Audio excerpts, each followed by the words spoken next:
Welcome to Sib Spot. Today's featured Reddit stories are from Am I the A-Hole? Story 1 is by Dear Ferret 9268. Will I be the a-hole if I don't give my late boyfriend's house to his parents? My boyfriend was a 33 male, rest in peace, and I'm a 33 male. We were together for 15 years. We met while we were seniors in high school, and we stayed together until a few months ago when he passed away due to bone cancer. I live in a traditional county where same-sex marriage is not legal, but it's not a big issue socially. His parents kicked him out when he came out as gay at 17. My family took him in, helped him finish high school, and were supportive the most they could be. I work in HR and he worked in IT. Since he started to work, he made good money. He saved enough to purchase a house 10 years ago. He was paying the mortgage all by himself. 4 years ago, he got the diagnosis. He reduced his working hours to take care of his health, and I stepped in to pay the mortgage. It was a hard battle, but cancer took him back in March. After he passed away, his family appeared in the picture, saying how they regretted not being in their son's life and stuff. Time went by, and a month ago they reached out to me asking when they can expect I could give them the keys to the house. Since same-sex marriage is not legal, they could claim the house as their family's. I told them that the house was in my name. I bought it from him a year into the cancer, so it was legally mine, and I had been paying the mortgage way before it. They got upset and said I was being unreasonable, that it should be legally theirs, that my boyfriend would have wanted to give them the house, which is in fact true. My boyfriend talked a lot about how he would give everything to them if that would fix the relationship between them. Actually, he bought the house as a way to bring them to live with him so that they would no longer have to rent. He also tried to make amends with them all this time, unsuccessfully. I told them that I would give them the house for the price I bought it from my boyfriend, and that they would have to pay me back these 4 years of mortgage and take the debt over to their name. They said that they didn't have the money and that it was so selfish of me to tell them that, knowing what my boyfriend would have wanted. They proposed to just change the debt onto their name and give me no money in return. I declined. They got mad and the discussion got heated to the point where they actually told me they would bring me to court accusing me of scamming my boyfriend to have the house. They can't. They have been calling and texting me nonstop for the past month, telling me I would be an a-hole to my boyfriend if I don't give them the house. I know they can't pay me back all the money I put into the house, but I'm conflicted right now. Some friends told me that I should just give them the house and move on with my life, but it doesn't feel right to me. I'm leaning more onto not giving them the house, but I know my boyfriend would jump the bed and give it to them. Right now, their words feel empty, as if they just want to take advantage of the situation. I don't need the house, to be honest, but don't want to give it to them either. We never talked, my boyfriend and I, about what I should do with the house after his death, so would I be the a-hole if I don't give them the house? Absolutely, positively not. Why do they think that they're entitled to it just because they popped him out when they were young and completely abandoned him when he was 17?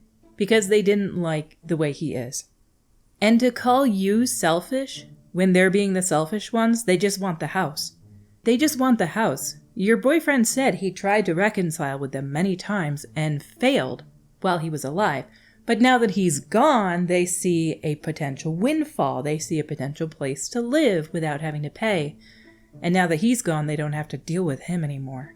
Absolutely do not give them the house. Fight them tooth and nail for this. Take them to court if you have to.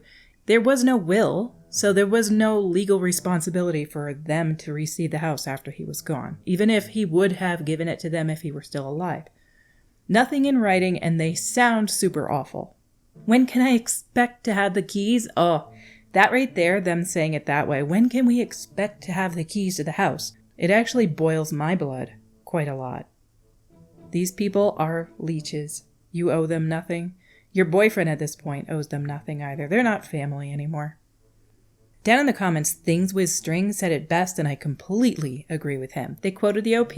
My boyfriend talked a lot about how he would have given everything to them and that would fix the relationship between them. not the a-hole. He would have given them the house in his life because he missed them that much. They refused to have anything to do with him, even when he was dying. If you give him the house now, they benefit from him even though they rejected him while alive. You keep the house because you're the one who loved your boyfriend. You owe his terrible family, who kicked him out at 17, nothing. Our next story is by ThrowRA92020. Am I the a-hole for not allowing my adopted son to choose the movie on family movie night? I'm a 45 male and I have 4 sons, 3 biological, 17 male, 15 male, 12 male, and 1 adopted, 13 male. We adopted Jake, our youngest, when he was 3 years old. He came from a really difficult background and we've always tried to give him as much love and support as possible. But if I'm being honest, it hasn't been easy. Jake has always been more of a challenge compared to my other boys. He's extremely sensitive and gets upset over the smallest things. Due to the trauma he experienced early on, Jake is mentally and emotionally more like an 8 or 9-year-old, even though he's 13. This isn't because of any special needs, it's just the result of what he's been through.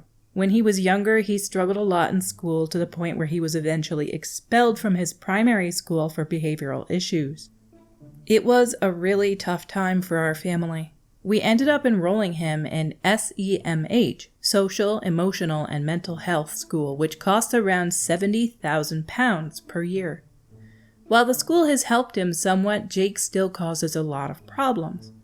The school often calls us because Jake had a meltdown or couldn't handle something, and it's clear he needs a lot more attention than our other kids. At home, Jake's neediness can be overwhelming. He's constantly seeking reassurance and gets upset if things don't go exactly his way. My wife has always been very patient with him, maybe too patient in my opinion. She tends to cater to his needs a lot more than the other boys, and I can see it starting to wear on them. I can tell they're starting to feel like Jake gets special treatment. Earlier today, during our usual Saturday family movie night, this issue came to a head. We always vote on the movie to keep things fair. The older boys and I wanted to watch the first Avengers movie. When we voted, Jake was the only one who wanted to watch Spider-Verse instead. Jake loves Spider-Verse, and we've watched it several times before. Seeing how upset Jake was getting, my wife suggested that we just watch Spider-Verse to avoid a meltdown. She felt it wasn't worth the fight and wanted to keep the peace, especially considering how sensitive Jake is. But I felt like it wasn't fair to the other boys who had won the vote fairly.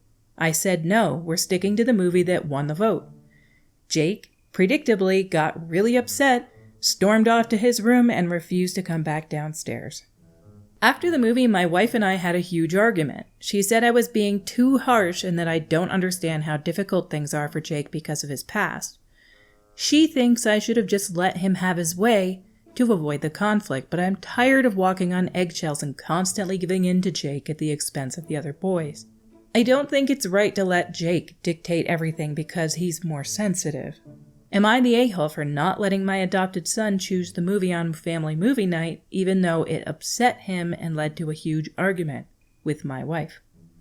There's a reason you guys do a vote. If you guys do everything the way your wife wants to, where she just gives Jake everything so that he doesn't have a meltdown, he's not going to learn anything, and when he's an adult someday, he'll be in an office and they'll be voting on something and he'll have a meltdown and storm off.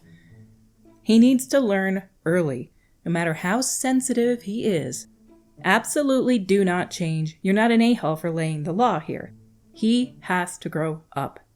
He's not going to learn that unless you treat him as an equal. That's how he's being treated, and it doesn't matter if he melts down. He's being treated the same as everybody else. If he wants to have his little meltdown, he can go do that. It doesn't matter if he has a meltdown. He can go to his room and be mad. You guys enjoy the movie. In time, he'll learn that having these family movie nights is way more important than getting his way and watching the movie he wants to watch. And he's just going to have to get over it. It's part of growing up. I've dealt with kids like that at school. Once they see that they're being treated with respect equally like every other student, then they're not so resentful. But I cannot imagine living with one at home. That would be rough.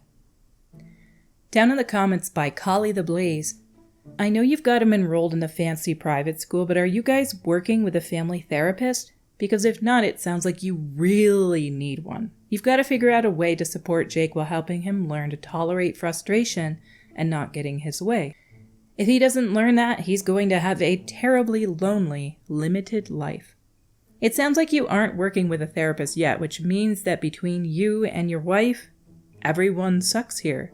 All of your kids need support, and Jake needs structure and balance, not coddling. Our last story today is by Throwaway Princess 7373. Am I the a-hole for calling my parents by their first names after they didn't punish my brother for a hurtful comment? I'm a 17 male, and I was adopted by my parents, Peter and Jane, when I was 4 years old. They've always been open about my adoption, and I've never felt like they treated me any differently because of it. They have 2 other kids, my siblings, who are 12 male and 9 female. We've always been a close family, and I've always considered Peter and Jane to be my real parents. But last week I had an argument with my 12-year-old brother. I can't even remember what started it, but in the middle of it he suddenly said, "Mom and Dad aren't even your real parents." Hearing that from him hurt more than I can explain. I've always seen him as my little brother, and I never imagined he'd say something so cruel. Afterward, I went to Peter and Jane expecting them to be as upset as I was, but instead of grounding him or making him apologize, they just said he didn't mean it and probably didn't realize how hurtful it was. They pretty much brushed it off, and that made me feel like my feelings weren't important. Since then, I've been calling them by their first names instead of Mom and Dad. I know it's getting on their nerves because they've asked me to stop, but I've refused. I told them I'll stop when they either punish my brother or at least make him apologize for what he said. If he's going to say they aren't my real parents, then why should I call them Mom and Dad? Now they're upset with me, saying I'm being petty and that I'm overreacting. My dad has even started calling me Princess because he says I'm acting like one. I know he's trying to make me feel bad or embarrassed, but honestly it just made me feel worse. From where I stand, it feels like they didn't take what my brother said seriously enough, and that's why I'm doing this. I don't want to feel like I'm making a big deal out of nothing, but at the same time, I can't just let this go without some sort of consequence.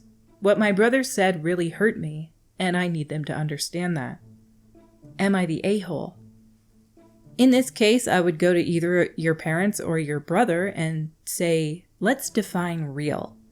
I have been in this household since I was 4 years old. I am their real child. They are my real parent. They may not be my biological parents, but that doesn't matter. They are the only parents I've ever known and likely will ever have. So they are my real parents. I don't think you should keep calling them Peter and Jane, but I don't think you're an a-hole for doing it. You are being petty. You are making a point here, though, but they both need to be talked to, and your brother definitely needs to understand how much it hurt you, what he said.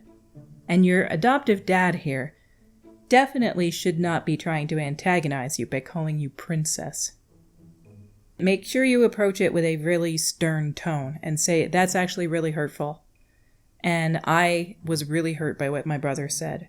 It's also not true, because you guys are my real parents. But it's not acceptable for him to say things like that. That is crossing a line that should not be crossed. You're being a little petty, your dad's being a little petty, and your brother's kind of the instigator here, and nobody's talked to him about how wrong it was. I think that would be my first step. Go to him. Say, this is not okay. Don't ever say something like that again. They are my real parents. They're not my biological ones, and that's okay. Our stories for today have come to a close. If you enjoy this content, please click like or subscribe or the notification bell, or leave a comment below. Each of these things helps my channel reach more people in the YouTube algorithm. Until we meet again, have a splendid day.